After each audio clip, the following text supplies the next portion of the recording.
Alpol, chapitre 6. Alors que le soir approchait lugubre, Edwin les fit tout à coup obliquer vers l'est. Son visage s'était éclairé.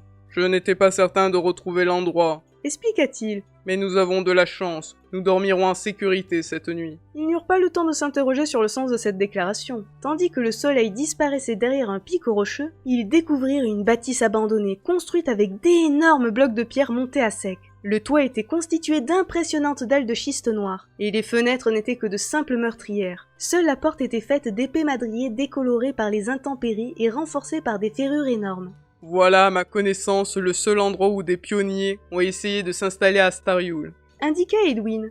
Ils ont renoncé ou alors ils sont morts, c'est de l'histoire ancienne, mais leur maison a résisté. Elle nous offre un havre opportun. Les voyageurs évitent de dormir à la belle étoile sur ces plateaux. Évitent même de s'y engager s'ils sont prudents.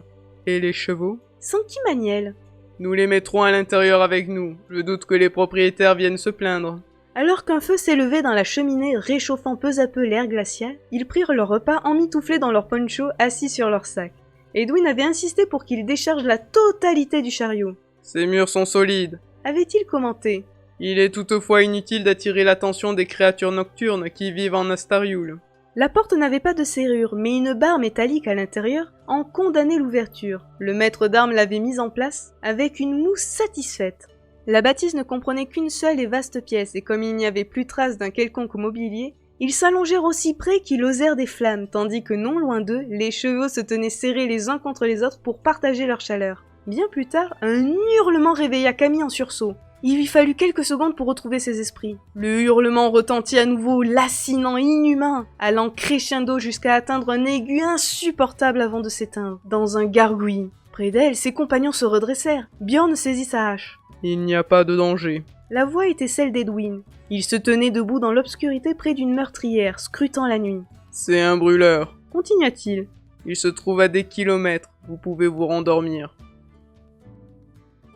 Ils repartirent alors que le jour pointait à peine. Edwin, tendu comme un arc, chevauchait, la main sur la poignée de son sabre. Son inquiétude avait gagné le reste du groupe et les heures s'écoulèrent dans un silence presque total. Le chariot avait imposé de multiples détours qui leur avaient fait perdre beaucoup de temps. En fin d'après-midi, Edwin annonça qu'à son grand regret, il passerait encore 2 nuits en Astariul. Salim considéra le paysage morne et sauvage qui les entourait. Des collines, des affleurements de pierrailles, des herbes hautes couchées par le vent, quelques maigres buissons de genêts aux fleurs fanées, et de rares arbres rabougris à l'aspect torturé. C'est pas joli. Commenta-t-il. Mais à part mourir d'ennui ou peut-être de froid, je ne vois pas ce que nous risquons. Nous planterons nos tentes contre ces rochers, déclara Edwin. Il nous faudra entretenir le feu toute la nuit, et les arbres ne sont pas légion ici. Je veux un tas de branches, de racines, rapporter tout ce qui peut brûler. Mais auparavant, vous allez m'écouter attentivement. Les plateaux d'Astariul sont inhabités, et ce n'est pas sans raison. Les fauves qui y vivent rendent difficile l'implantation des humains. Je n'ai toutefois pas vu de traces de prédateurs depuis plusieurs heures, et ce signe doit nous alarmer.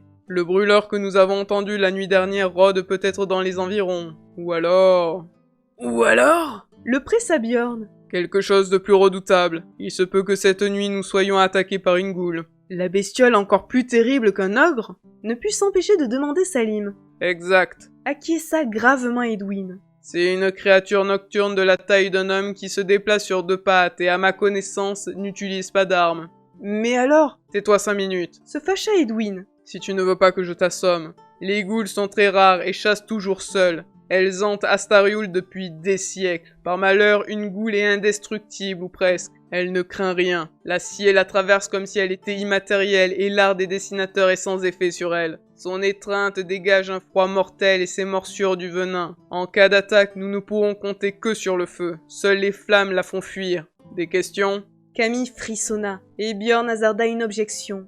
Les rails auraient peut-être été préférables. Trop tard, une autre remarque ? Le maître d'armes avait employé un ton volontairement agressif pour couper court à d'inutiles protestations. Il ne tarda d'ailleurs pas à conclure. Au travail. Chacun se hâta de ramasser du combustible et, quand la nuit fut là, un réconfortant tas de bois s'élevait au centre du camp. Edwin attendit le dernier moment pour dessiner sa flamme. Lorsqu'il se décida, Camille fut tentée de le rejoindre dans les spires, mais elle se contint. Après leur départ d'Algeit, maître du homme lui avait formellement interdit d'utiliser son don. Elle se fiait trop à son jugement pour ne pas lui obéir. Et Yana prit le premier tour de garde et Camille, seule dans sa tente, se surprit à guetter les bruits extérieurs. Elle dut pourtant s'endormir puisque la jeune marchande la réveilla en se glissant à ses côtés. « Dors, sœurette, murmura-t-elle, je suis là. » À l'heure où les étoiles ne brillent plus, mais où le ciel préfère encore le gris au bleu, Björn marchait à grands pas en se frottant le torse et en maudissant le froid qui transperçait ses vêtements. Il prit soudain conscience que les flammes étaient basses. Trompé par la lueur du jour qui pointait, il n'avait pas remarqué que le feu était près de s'éteindre.